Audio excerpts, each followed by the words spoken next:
Hi everyone.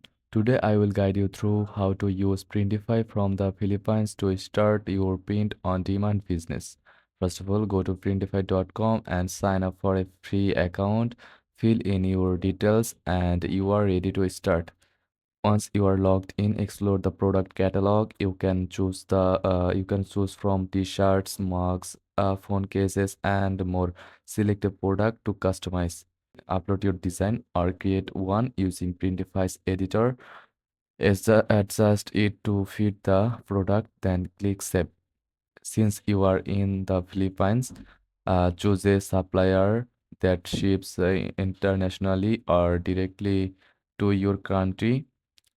Check shipping rates and delivery times before finalizing. Now connect Printify to your online store like Shopify or Etsy. Printify will automatically fulfill order placed on your store. And that's how you can use Printify to run your business in the Philippines. Good luck and don't forget to like and subscribe for more tutorials.